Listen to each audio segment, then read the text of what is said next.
Today we're doing a full aluminum exhaust on this Foxbody, and we're plumbing the full fuel system with PTFE hose. That's right.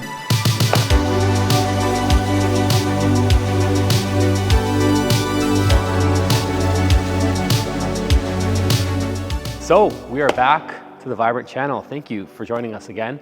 And today we got a very exciting episode. With me I have Kashus, which is one of our inside sales guys.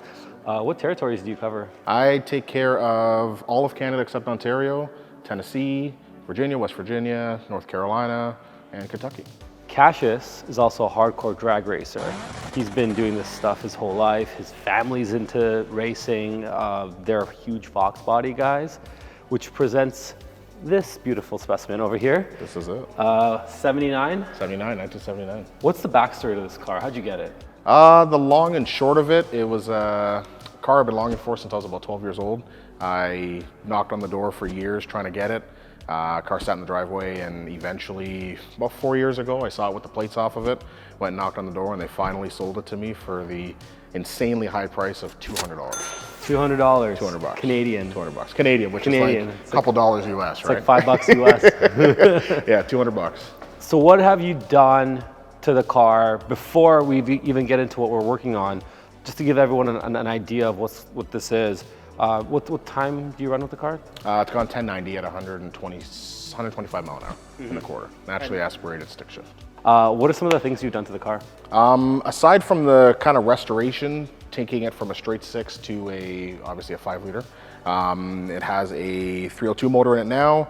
I had to do the entire fuel system, had to change it over from the straight 6 brakes to the 5 liter brakes. I then in turn switched them over to drag brakes. It has a 456 gear on top of a Holley EFI. Kind of just restoration parts, but anything I can do to make it go fast but still drive it to work on a Friday. Yeah, which you've done before. Yeah. Let's talk about the interior. I know it's not really related to anything Vibrant, but this is super nice. Okay, so you got full interior. Full interior. It's got factory seats front and rear, factory door panels, factory dash. It even still has heat. It does also have a Team Z Motorsports 6-point bolt-in cage that I had color matched to the outside of the car just to kind of give it that old school look. And this is a northern car, so you have... It is. It does have rear defrost. It is a northern car, that's right. It has the rocker guard on the bottom of the car too, so it has seen a couple winters over its life, but I did my best to make it look as good as it does, hopefully. Yeah. Let's talk about what we're gonna do. All right, now, so for this part of the segment, you guys might notice there's a new character in the house. This is Mark Gentile from Proper Fabrications. You might have seen him in other videos we've done. You might have seen some of the displays he's helped us build in the Vibrant Performance booth for SEMA and for PRI. Mark, what are your specialities, would you say? Mainly custom fabrication, melting exotic metals together, making stuff that doesn't exist, that sort of thing. If you can order it, you order it. If you can't order it, that was what we had to do, was make things that weren't available and keep the ball rolling. Now, in the next couple of shots, you guys are going to see Mark melting all the metal together and doing all his little magicianry, putting everything together and fabricating our parts. He's going to give you guys a couple of tips and tricks that helped him get along. Just a tip. Just the tips? Just the tips. Kashus, what are you expecting out of this? Magic. Really, it's magic. Mark's done work for me for many years now, even on old projects, and the stuff that he can do is phenomenal. So I'm looking forward to him stacking some dimes and doing some good welds. Dime stacker. Cool. Let's weld. That's wild. Welcome back, everybody, to another segment of Vibrant Performance TV. Today we are making a few modifications to Kashus's header setup for his beautiful 79 Mustang. We're going to be converting a slip fit connection over to a now V-band connection, and then finally making an aluminum exhaust system that's going to be dumped underneath the car. We're going to be using our 3-inch male aluminum V-band flanges on our exhaust side. We're going to be using 3-inch stainless steel female flanges on our header side. So we will be adapting stainless steel V-band flange to a steel coated header. So before we get started, we like to wash all of the components, and we're going to need to grind and prep everywhere we're welding that's been rusted or coated or carbon built up. This collector here had a tab setup that we're going to snip off, grind clean, and then we will bond our pieces together. Okay, so we got our header clamped to the table so it doesn't move. We're going to use our safety third angle grinder to cut our lumpy MIG welds, get rid of these tabs, and then we'll use our 2-inch angle grinder to smooth the area, and then we will continue to prep all this surface here where our V-band flange is going to get welded.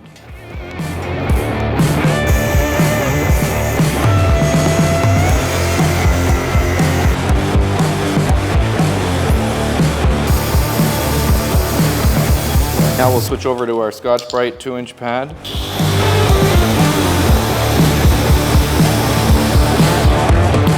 Later tab, couple passes, really helps to break down those layers of ceramic coating, aluminized coating, probably what these headers were to begin with. Now we're gonna wash our flanges, get them ready, and then we can start melting them onto the headers. Okay, so we got our flanges here, clean, ready to go. Very important when TIG welding that you do not warp flanges. So we're gonna take our flange assembly, we're gonna put it in our clamp, and we're just gonna leave these two guys clamped together while we weld. It's really gonna help to minimize any warpage. TIG welding is a very slow process. When you build up heat, a lot of heat in one area, you're going to lead to unwanted warpage. So this will really help to minimize that warpage, which will eliminate any leaks that you may have after you weld it and then connect it. So in order to bond our stainless steel flange to our mild steel pipe, we're going to use a special 309L rod, which has better properties to bond the stainless to the steel. And it's difficult to get a really nice weld on stuff like this, but the more you prep, the better the outcome will come for the weld. Now, some guys might tell you that you should be back purging this. This technically doesn't need to be back purged. You could if you would. We're not going to. The aluminum exhaust is not going to be heavy. The V8 motor does not produce vibrations like other inline 4 or 6 cylinder motors. So we'll be okay as far as not having cracks. And the fact that this is a corner joint will make that a better bond between our merge collector and our flange. So we're gonna get the welder fired up. So we got our parts set up for tacking. We don't necessarily know how much amperage to use, so we're gonna start at about 100.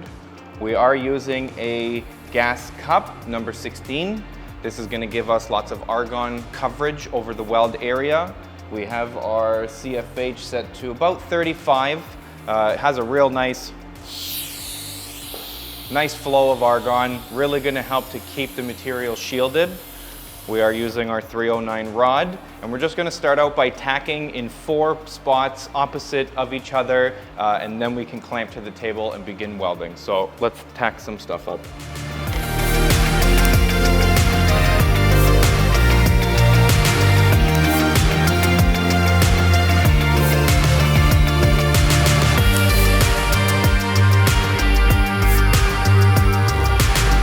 One thing we should mention is don't forget to tighten this clamp.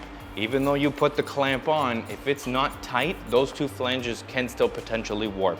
So by making sure your clamp is snug, won't allow those 2 V-bands to separate, which will eliminate the warping that's caused with slow process of TIG welding. So we're good here for tacking. I like to start where you don't see stuff. So my start stop is gonna be on top of the header. That way, if the car's up in the air and you look at it, you're not necessarily gonna see that stop start. We're gonna go around the whole V-band, one shot, and then we can move on to the other header. We got our header clamped to the table, keeping things secure, keeping things from moving around while you're welding will really help to give you a better weld. You gotta be comfortable. I like to run my hand along the V-band clamp as we're welding. This will stop your hand from catching on fire mid-weld.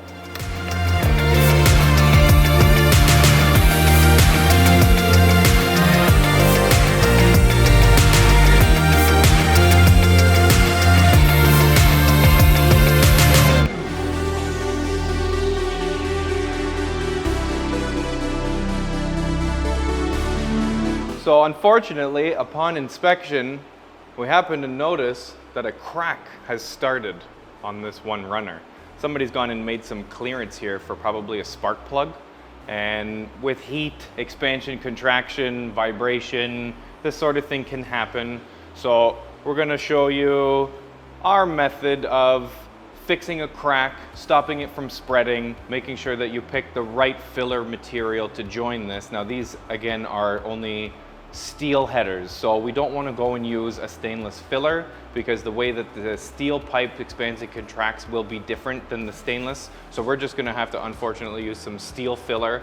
Kashus can either have these re-ceramic coated later or leave it alone, as it's not detrimental to the performance of the header, but I mean, you don't necessarily want the weld there, but it is what it is. We'll fix it.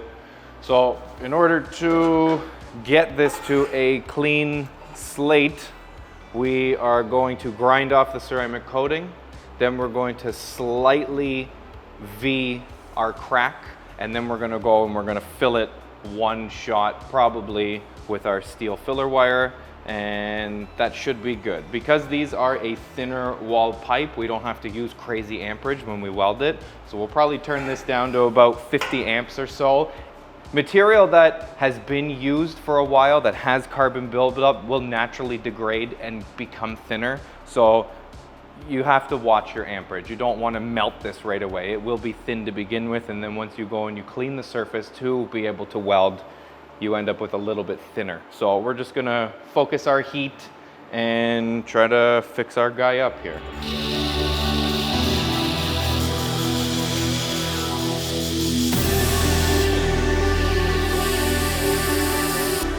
So we should mention, we've pre-drilled 2 small holes at each end of the crack. This is going to prevent the crack from continuing. And we'll fill this with a little bit more rod at the beginning and at the end. And this will help to make sure that cracks cannot continue after we make for fix.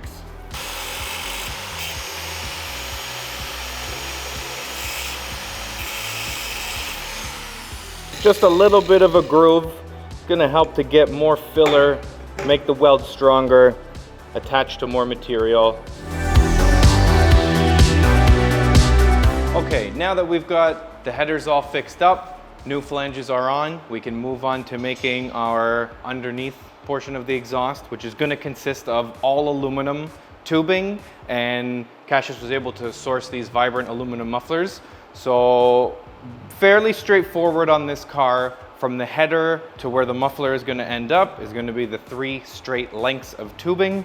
So our first step here, we are going to tack our tubes together, and then we're going to tack it to the muffler. Then we can tack on our flange, and eventually we'll make some nice little turndowns to exit out of the muffler and send the exhaust towards the ground. So for welding rod, filler rod, we're going to be using 53/56 in 2 different diameters. I use 1/8 for welding, and I use 3/32 for tacking.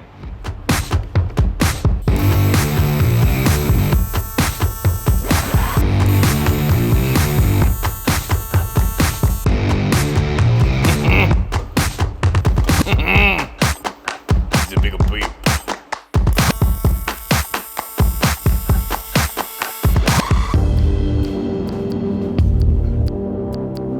Clear that out, and then we'll try to put it back on. Okay, so we're almost done. We just got to finish up with some nice little turndowns to exit out of the muffler. We have a nice little piece right here. We are going to probably cut this into 2 45s, and then that's going to be our turn down towards the ground. So we got our verticut here, and we're just going to slice our pipe up. Now, trade secret, don't tell nobody, but if you don't want to scratch your aluminum, couple little rags, couple little pieces of blue paper, masking tape will help to minimize scratching as you push your material through the blade. Safety third.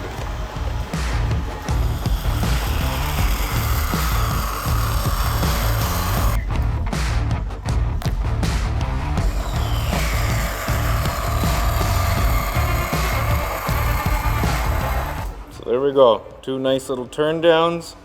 Come over here.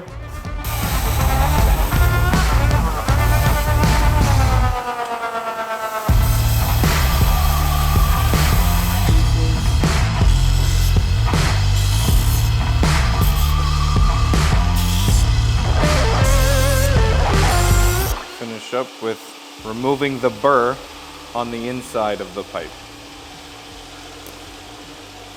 And there we go, 2 nice little turndowns.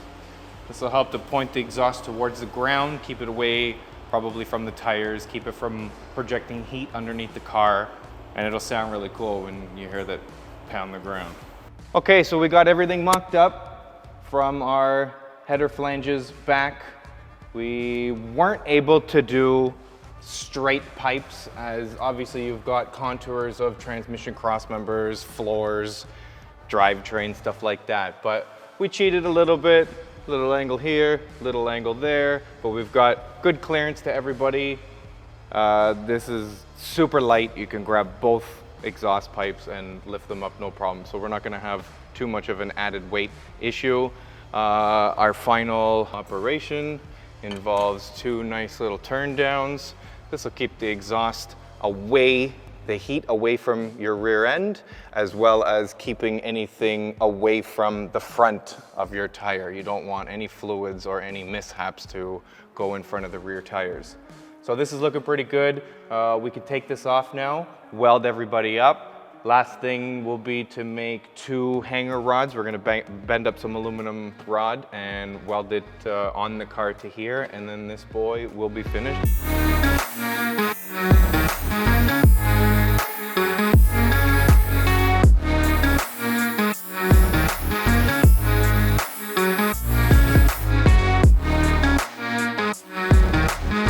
So unfortunately, Mark could not join us here. He has, however, completed the exhaust.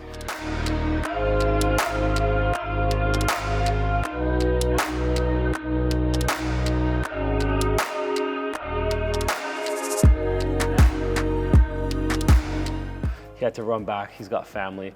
Totally understandable, and we respect him for that. Now, it's all complete. I want to point out some things that are quite impressive, and you can see the 20 years of experience of his welding and fabrication on automotive exhausts. So on these Foxbody Mustangs, the floors are not necessarily parallel. They're actually very not parallel. And the cross member here that holds the transmission has a kink that sits a little lower than this the right side one, the passenger side, which in turn causes the header to point towards the inside of the car. Whereas on this one, the header flows directly straight to the back, which means Mark had to put a kink into this pipe right here so it could kick back out. And now the detail that I really like is instead of just running the right side straight, he ended up mirroring the imperfection of the chassis on the left. So he kinked it as well on the right side, and the welds are in line with each other. That's very nice detail. So now that the exhaust is complete and it looks literally like jewelry, we're gonna drop the car off the hoist, we're gonna roll it out, and let's let Kashus fire this thing up.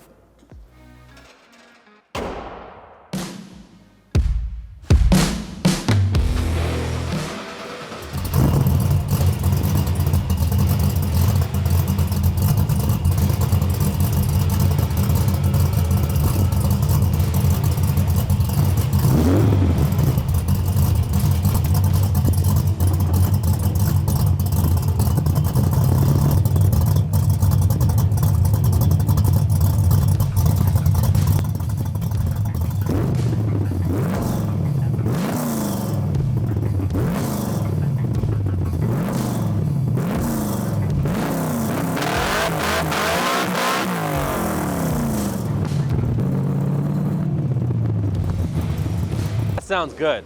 That sounds good. I don't know about you guys, but I love me some V8.